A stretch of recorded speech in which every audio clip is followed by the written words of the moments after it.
In this video, we're going to talk a little bit more about setting the stage and motivating writers. So this week, we're kind of setting the stage for literacy, and we've had a reading about phonemic awareness, which is helping us get ready for reading. And so today, we're just going to talk about more emotional things we can do and organizational things we can do to set the stage and motivate people, young people, to learn to write. And when we think about this, I've got some objectives for you again so that you know what I think you should know at the end of this. We're going to connect the importance of relevance and authenticity to student motivation and writing activities. Although honestly, I think relevance and authenticity are two words that we need to keep in mind throughout our teaching careers in everything that we do with our students, help them see why it matters. Also, we're going to list at least 3 ideas to support motivation to write. There's many more in this slideshow. And assess written work in a variety of ways that will sustain motivation. So here we go. I'm going to start you off here with a little Calvin and Hobbes. He's such a cute guy. Motivation in writing. He's just crying out, I can't believe it, homework already. I just got back to school. I have to write a paragraph on what I did over the summer. A whole paragraph. I'll never be able to write that much. It's not fair. And then he goes and asks Hobbes, how's it coming? And Hobbes says, "What? Not so good. What did you do besides watch TV?" So I think, does this sound like any kids that you might have ever met, or maybe even you, that you feel like there's this huge daunting thing that you have to do and you can't make yourself sit down and do it and you're not motivated to get involved in it, and so you watch TV or you fold laundry or you do whatever you do that will prevent you from having to engage with the thing that's hard? I just like that one.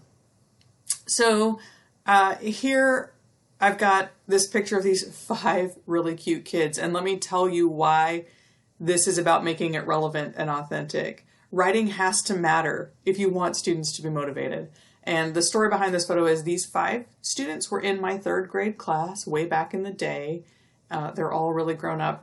This little guy in the purple shirt here, he actually is kind of an Instagram influencer and recently won a screenwriting award down in LA. And this little cute thing is a music therapist living in Colorado. So these kids are like 35 years old now, but here they were. And the activity that we had in my class in 3rd grade was that we did a whole unit where we were studying fairy tales, which is really fun. And we studied, so this is again a place where we integrated reading and writing. We read a whole bunch of fairy tales and we talked about what an element of a fairy tale was. They always had like a witch or a magical villain. You know, frequently you had princesses and princes and all of that. We studied all about all of that. And then for our kind of final culminating activity in our fairy tale unit was in small groups, the children in class wrote their own fairy tales. And I think this group's fairy tale might have been the Stinky Pencil. I don't really remember. But so they all brought little costumes that they made at home, and that's what they're wearing. And behind them that you can see that there is a little backdrop that they painted themselves. We had a show at school, so for their parents, we're all invited. They all wrote these scripts. Their parents came and they performed the scripts that they wrote. Now, let me tell you, these kids remember this activity to this day. It was relevant. It was authentic. It felt meaningful because they read fairy tales and then they wrote fairy tales, and that was really, really fun for all of us, and that's what that picture is about. It was really fun. And it was collegial. Like they had to work with their partners and their friends. It was really, can I say fun one more time? Because I think I'm about to say it was really fun. So if you want to set up a classroom to be a writing classroom, the Graham text had a long chapter about how to do that, and it kind of broke down into these 5 things. And for one, it's just time. And time seems to be the enemy of everything that we do in school. We never have enough time for anything. But if you really want people to become writers, they have to have the time to develop their thoughts. And we have to recognize, and this isn't necessarily on this slide, but the writing process involves long periods of time where you don't look like you're doing anything. I wrote a book And sometimes it didn't look like I was doing anything. If I was taking the dog for a walk or if I was cooking dinner, I was still organizing my thoughts in my head. If I was just staring out the window, it was still kind of like work. And so I think that we need to be careful when we offer kids a lot of time in the classroom to work on a writing project, and they look like they're just sitting there staring out the window. We need to recognize that maybe that is their process. Maybe that is what they need to do in order to be able to move forward. Another thing that Graham talked about, and I think I referenced in my last slide, was a sense of community, where you create an environment in your classroom where everyone is writers and writing is celebrated and everybody gets an opportunity to read their writing out. There's a lot of peer reviews and peer responses, which kind of dovetails into the next bullet there, where kids are giving each other feedback and listening to one another. And I think that's where task analysis can come in with the writing classroom. If you're going to have your students be giving other kids feedback on their writing, we need to task analyze what does that feedback look like and how do we give it and how do we receive it. So there's a lot of social skills to be taught here in creating community that supports peer responses. We also need to give kids a lot of resources and tools. And I think this kind of goes back to my previous slide with those 5 kiddos. We need to have a lot of reading materials that are really rich. So in my class, while we were doing our fairy tale study, there were all kinds of fairy tale picture books and chapter books that they could reference. We need to bring their funds of knowledge. So kids were able to talk about the Disney movies they had seen that are all fairy tales. You know, kids usually do bring quite a bit to a fairy tale. They've had a lot of experience with that genre. And so that is going to support them in being writers. And technology is huge. And technology is different things for different people. Now I barely can hold a pencil or a pen. I do all my writing on the computer. But I remember back 20 years ago when I wrote my dissertation, there was an entire chapter I wrote with a mechanical pencil while I sat in the backyard, because that was the thing that was going to help me organize my thoughts the best way. So all of that is the resources and tools we're providing. And then once again at the end, something that's authentic, something that's meaningful. And authenticity, I think my fairy tale unit was really authentic because it was something that the kids really took ownership of. But I think also having a real audience to write to. I think frequently, especially in high school, when we ask kids to write an essay about something, students don't view writing as a social activity.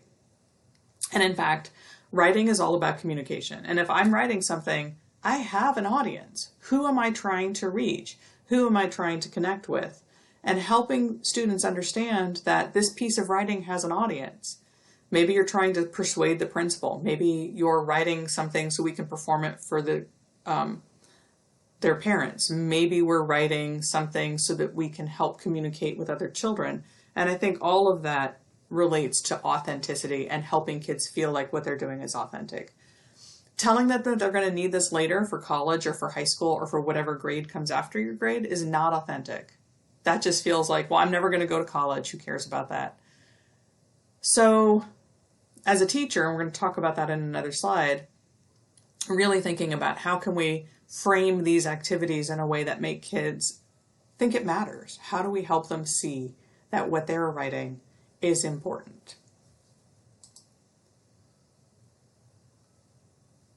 And then here we are with what teachers do. And I think I've got a bullet that I didn't put on here or really should have, and it kind of goes back to that last slide about creating community.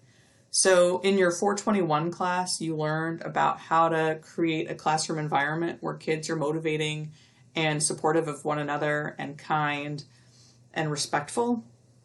And I think that's the very first thing that we have to do. We have to set an environment in our classroom where we know it's safe. It is safe to write something. It is safe to share it. And if I do that, I'm not going to be humiliated. I'm not going to be made fun of by the other kids in the class. That's really important.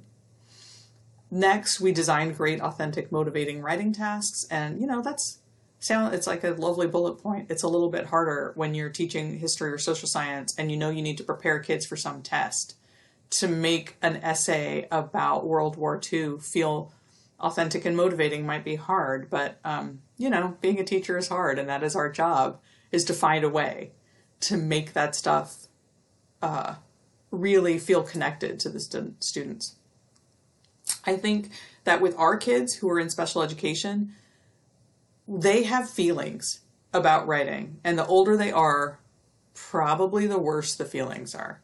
They probably have had and have experienced failure in writing for so many times over so many years that they don't even know, like they just can't anymore, because they have failed. They have gotten back all of their papers with all of the red marks.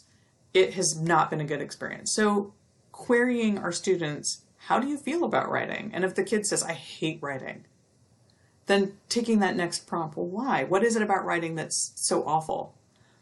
And by getting from them what it is that they hate, then we can design instruction to combat that. If what they hate about it is that they can't spell, well, there are things we can do about that. We can teach spelling, and we can also say, you know what? I'll never grade you on spelling in any rough draft you ever do. I promise I will not point it out. Like that, we can give that gift to children. We don't have to grade their spelling every time. We don't have to grade their punctuation every time. And that's the last bullet point, and I'll get to it again. It's a soapbox. I feel myself getting ready to climb up on that soapbox. We also want to teach students how to manage the writing process, and we're going to get into that bullet point way more as the semester goes on. I think that if you are a person who is a writer, if you view yourself as a writer, and I definitely am a person who views myself as a writer, we have our own ways that we have learned how to manage the writing process. And I really remember that when I was in high school, my teacher, 9th grade, taught me how to write a research paper. And she taught me how to write a research paper by first doing a lot of reading and taking notes on index cards. And it was one fact per index card with the citation of where I got that. And then I took all my index cards and I organized them and I created an outline, and then I did my writing and I was able to do all my citations. And for many years, that is exactly how I wrote. So thanks, Ms. Eby, for helping me learn that structure. But I realize now that I'm old and I have written a book and I have written a lot of papers that have been published. What I realize is that is not what my writing process is today. Today, my writing process is I read a lot and I walk the dog and I do the dishes and I cook something and I think about what it is and I kind of chew on it. And then I kind of put a really vague outline in, and then I just write. I write the things I want to write. These are the things I know. This is what I want to say. And then when I'm finished with that, I go back and I fill in the citations to where I got that information. That is not what I was taught to do from Miss Eby. She taught me to go from the text and to always give my citations right away. I find that really blocks me as a writer. Now listen to me, I'm going on and on about my writing process because I am a writer and I think of myself that way. And I have the metacognitive skills to be able to explain what my process is.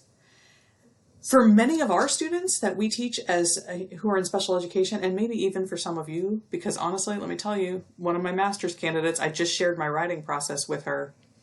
And she went away and she came back 4 days later and she said, I did what you said and I was able to knock that paper out in 4 days. That she had been resisting for months. She just knocked it out using that process because I gave her permission to do it. The students that come to us in high school and middle school and upper elementary who hate writing have never thought of themselves as writers and have never considered that they might have a process that could work for them. Helping them learn what that process is for them is what we can do. It is such a gift that we can give them. And it's complicated. And I think this is why we don't do a very good job teaching writing in schools, because it's a really hard thing to teach. There's not 1, 2, 3 steps and then you're done. And then the last thing that I want to say about that is about evaluation and feedback. And listen, y'all, you don't have to grade everything in a writing assignment every time. What's your objective? What is it that you're trying to accomplish with your students in this piece today? And so you can tell them that today I am going to read this piece and I am looking for figurative language, excellent vocabulary words, a really great argument, spelling. And then you read the piece for that thing that you said. And if you find errors in any of the other things that aren't the one thing that you said, you let them go.